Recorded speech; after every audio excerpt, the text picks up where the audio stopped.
That was a big event. No. Listen, bro. So this is probably one of the most exciting meetings we've had in a minute. This was a meeting with the Greater Memphis Chamber. So if you don't know, the Greater Memphis Chamber is a group of businesses in the Memphis area that are pushing the business ecosystem forward. So we got to sit down with some of the advisors and we are talking about how we can use those relationships to move our business forward. Like I told y'all, we are in the phase of scaling to 7 figures.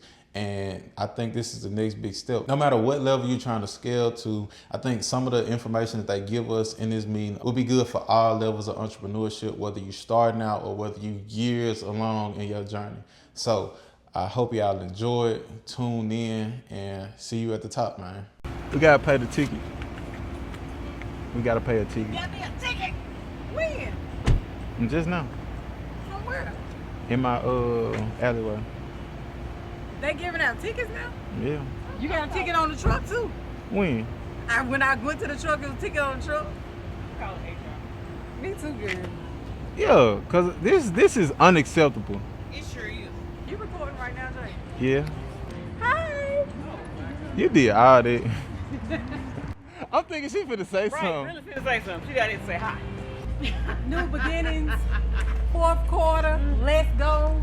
We making moves, getting ready to meet some goals, make some plans, meet some goals with a whole lot of Bluff City fun.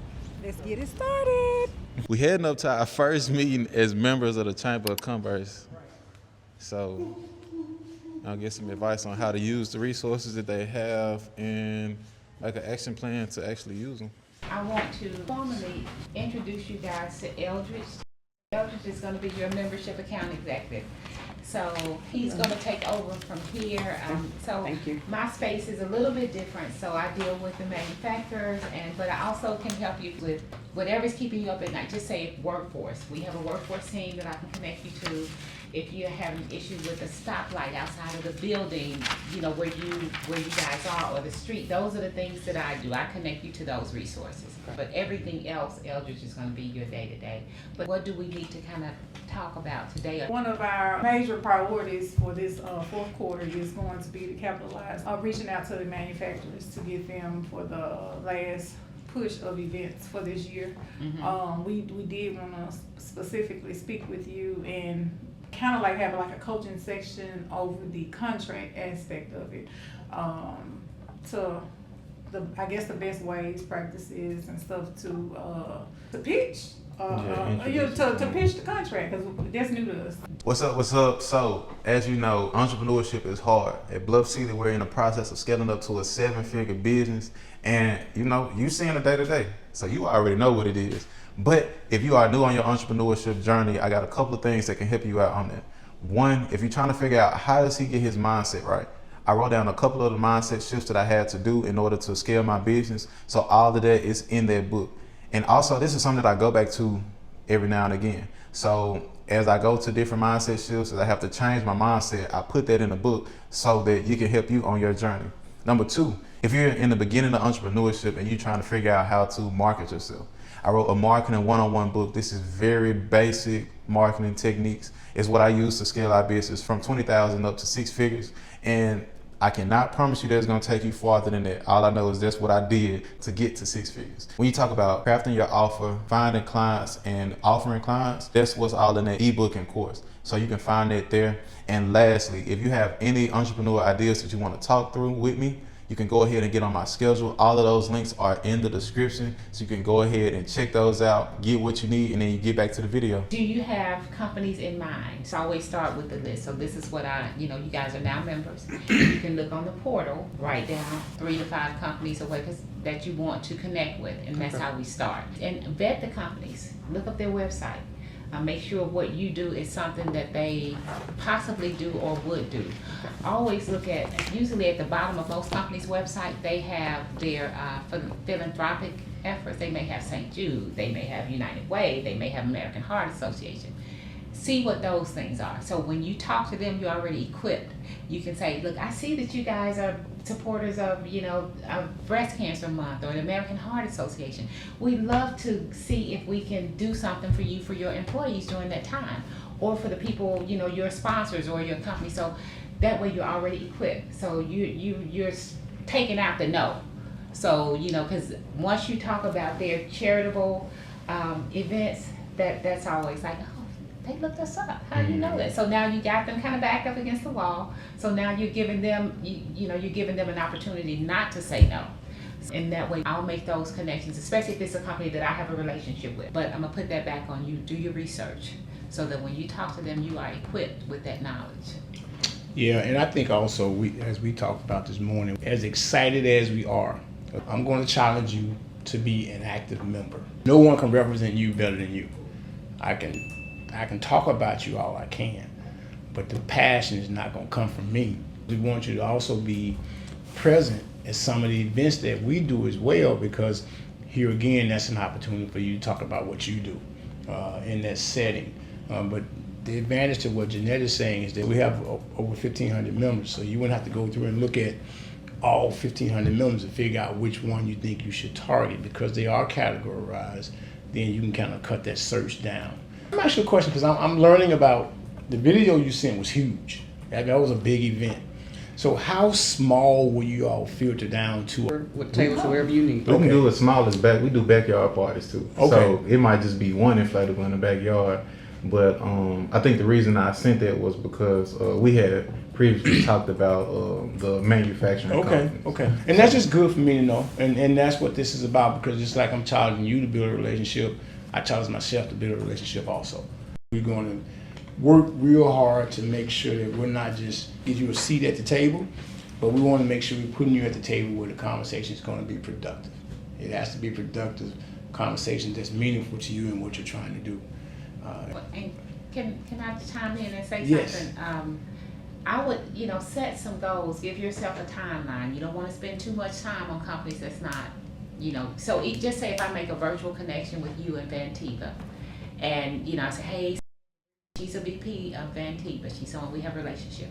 If she don't get back with you, or give you someone else to contact, set a timeline so that you won't waste too much time with the company. So that's always important. Eldridge and I know about that. I sold television advertising for 27 years. I wasted a lot of time on people, and we're not gonna do that. And timing may not be right for everybody, but just don't spend too much time, waiting. It's always somebody else. Eldridge just said we got 1,500 members. Let's go on to the next one. Yeah, it's a numbers game. Every no leads to a yes. Right, and you can always come back to them at some point, but just you don't want to spin your wheels. Mm-hmm. A lot of times the people you think will be right on it, they're not. But sometimes it happens like that. But that website and getting to know somebody in that company will be your best friend. Because if you can find out anniversary dates and things like that, what if the CEO, this is his 30th year? HR, you want to celebrate that. Mm-hmm. So, and we can help you celebrate that. So that I'll start with that, but I just want to make sure that don't spend too much time with them.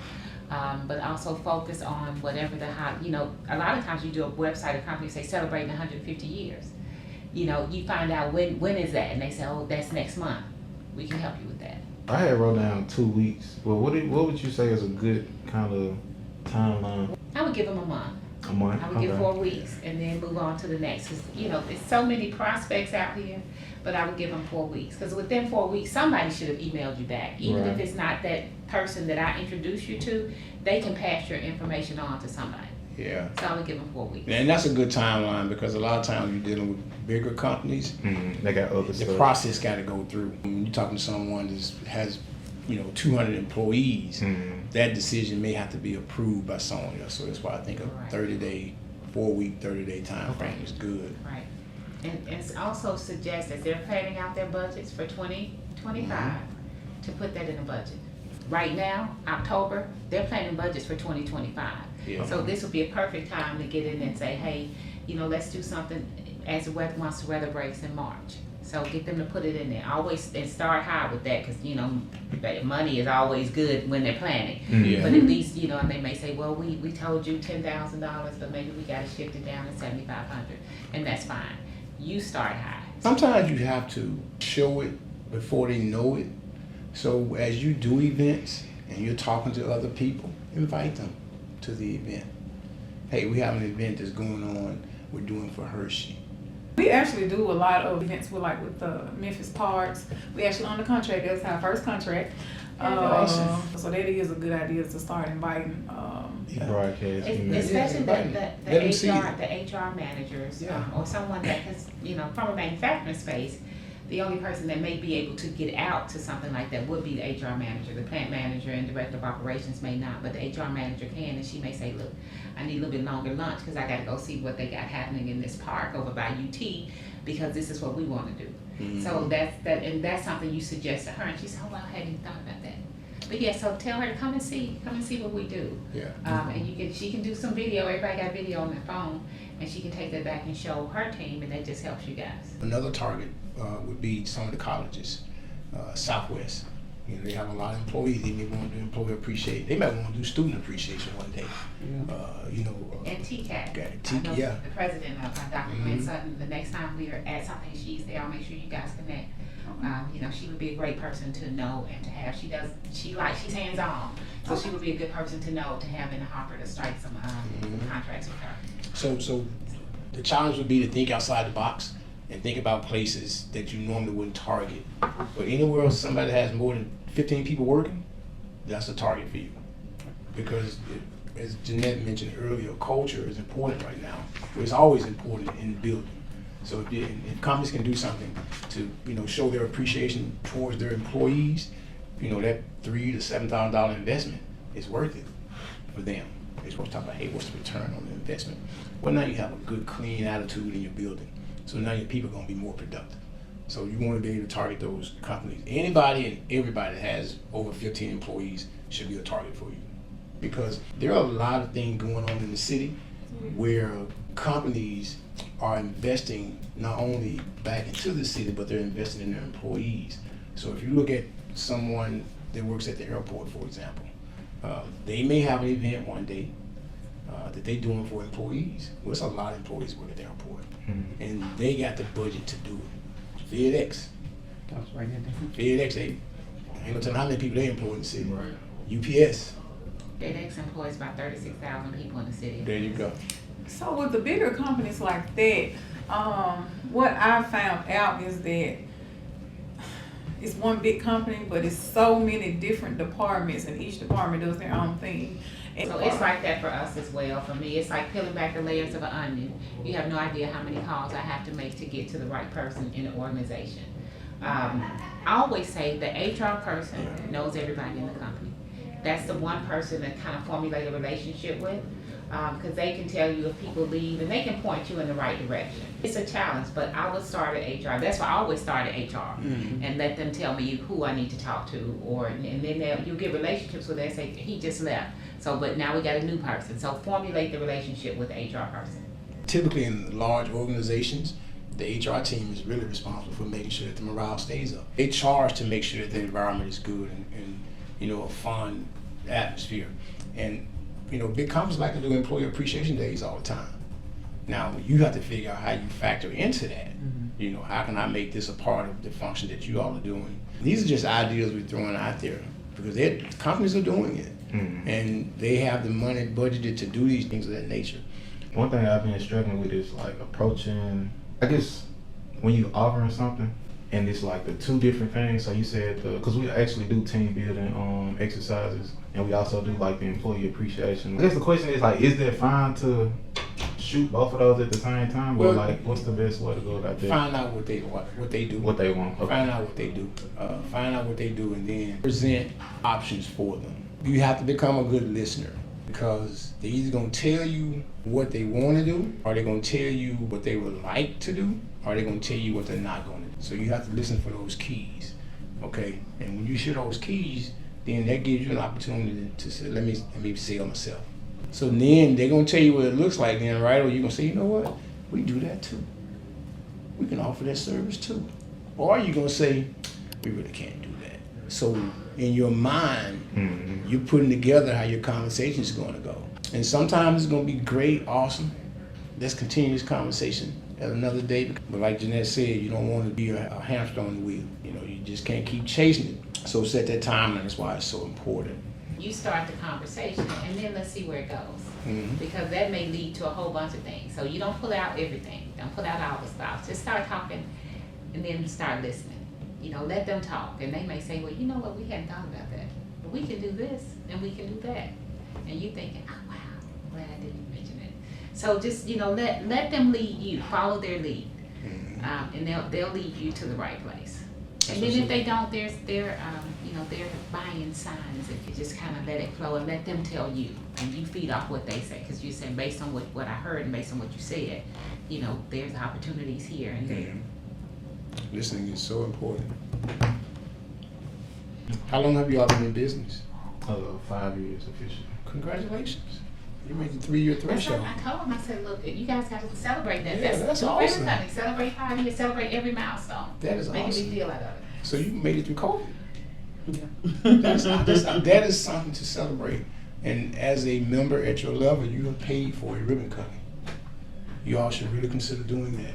So what we want to do with the ribbon cutting, once a year we have like an employee and family fun day where we don't do any work. We hire other people to come out and stuff like that. And so what we envisioned was having the ribbon cutting that Saturday before, so our family and friends that are in town can come by and partake in the festivities as well. But I know we can only do one. I want to do it, we prefer to do it Weekend. on that weekend when we'll have a big crowd of family and friends that have been supporting us, the employees and their families. It's kind of like a family thing. You want them to be there. Yeah. You Okay. want everybody. Yeah. Okay. And that makes sense. And so the only thing we would require you to do is, you know, give us enough notice so we can help plan it, because Terry Bosby is an awesome person to do that does that job for us. But we do ribbon cuttings all the time, so we don't like to stack the dates. And once we commit to a date, that's your date. So we need to go ahead and put that on the schedule so we can make sure we get it. Yeah. And we're going to get that word out so we can say, Terry, hey, here's a date for next year. And so with the ribbon cutting, another thing, what part of this business is my mom and dad started the business, and my mom passed in 2022, and so they actually started the business in 2012 when my son and his friends were in middle school. It's kind of like a legacy thing, and they realized what they created and what they started. So part of the ribbon cutting is in honor of my dad and in memory of my mom. We took care of my mom for a little bit over 2 years during COVID, running the business, and our family and friends really supported us a lot through those challenging times. I think that would be great. Yeah, so That's very thoughtful. So what else? What else can we help you with? I got a question, it's off subject. The little pin that he has on, that Memphis Area Chamber of Commerce, is that for, yes, I love pins. I'll see And if I'm I can get you guys one before we leave. I'm Terry. hey, nice I to love meet that you. orange. Thank Thank you. you. Yes. I'm Tigers. Oh well, I'm Tigers through and through now. This is just a business Oh, stuff. I am too. We Tigers through and through That now. orange, I like it. I don't do the Tennessee orange. Hey, Evelyn Irving, nice to Nice to meet meet you. you. You were here this morning. Jay. Nice to meet you. So they are excited. They are new members of the chamber. They want to be ambassadors. Okay. Y'all, I'll bring my cards They in. want to. You're not just joining the chamber. You're supporting your city. You're part of a big picture. And our city right now is in a good position. There's some good things happening. You know, with Blue Oval, with AXI. It's just, the vibe is good. And things are starting to simmer down some. And I think as we continue to grow on the econ side, the best example I can give is, I'll just piggyback on Blue Oval real quick. You know, you take a city like Stanton, Tennessee, that's 45 minutes up the road. Well, you know how people that were making $9, $10 an hour, making $22, $25 an hour. Now they also a part of a union. They also now have a good benefits package. So as they increase their economic status, they bring that money to Memphis. You guys definitely need to connect with SK and Blue Oval. Yeah. You know, that SK is a very company, Blue Oval is forward. You know, as they start to open up, I mean, they definitely will need somebody like you guys on contract. That's the company to me. It's like, okay, let's do a 2-year deal. Let's do things quarterly. You know, let's do team building, and you know, they'll be looking to you to take all these ideas to them. So I would take, you know, team building. I would take quarterly. I would take anniversary. Even if they do something like, you know, employee of the month, figure out how you can create that, and you do a plaque or something. Let that come from you guys. Create an employee of the month plaque. And that way you will be on retainer with them, and that way you're taking that off to the HR person, and that's on you. And that, you know, that's how you strike the long-term deals. to make it all comprehensive, basically. Absolutely. So that's taking it to another level of all comprehensive, because we're used to doing all comprehensive like the family fun days, but that's a great idea to, like, even though we don't actually physically make the plaques, trophies, or what have you, but we can create and You devise. build your fee into that. Let them, the company will create, and you build your fee into that, and you'll provide that to them every month. And that way, that's taking it off of them. So that HR person would love to hear that, because that's something, the one less thing he or she has to do. And you can add that into your pitch when you're doing that to all companies. Yeah, like that's great, and that's simple. Yeah. That's simple. That's extremely simple. So I got a question with regard to contracts. I guess what are some things that are typical of contracts? That's kind of out of my scope. However, I would look up sample multi-year vending contract, because that's kind of where it starts. And of course, most of the bigger companies, they're going to vet it. So make sure everything is legally bound and legally sound. That way they know they are dealing with a legitimate company. This is what I do. If I'm looking up something that needs to be super contractual, where I won't get caught up legally, you look at it online and you take the language from it and you add your information to it, and then I would let an attorney look at it. And that way, when you meet with these companies, you can say this has been vetted and approved by our attorney. Especially when if you go into a SK or to a Blue Oval, they're serious. They're not, they're not taking, Right. they're not taking the, the small fry. But also, I would say go to the Epicenter. The Epicenter, they work with new companies, and they can help you with that as well. Because you definitely want to make sure that it's legit, and that it's legally sound. Because before you go to any of the big companies and you're asking for big money and long-term deals, you want to make sure it's vetted by an attorney. Okay, yeah. It's a lot of information and it's a lot of access, so it is great. Yes. Just remember this: we're not your average Monday morning chamber. We are very active in the community. We're very active with our members. So you're gonna always have something going on in the Greater Memphis Chamber, because we are always fighting to make our city a better place. And see, that's what I always say. We're not your breakfast chamber. We work in a lot of different spaces and places. We do a lot of non-traditional work. And as long as you guys can be involved, we're here to help. But a lot of times people join the chamber and they get so busy and life happens and they say, well, I don't even know what I paid for. But you have to be involved. It's twofold. So you have to do like you guys are doing, request meetings, ask the questions, how can we help? Make us give you this information that we have, and we'll help. Thank you so much, we appreciate it. Thank you all so much. We appreciate y'all coming in. Appreciate your time and your wisdom. Thank you so much. Yes, if you have any additional questions, please, feel free to email Eldridge, and if it's something that from a manufacturing side of it, let me know, and I'll try to connect you to those resources. Why my phone cut off? Are you serious? I am so serious. No. I mean, I got the mic though. I wonder how much of it is recorded. I hate iPhones sometimes.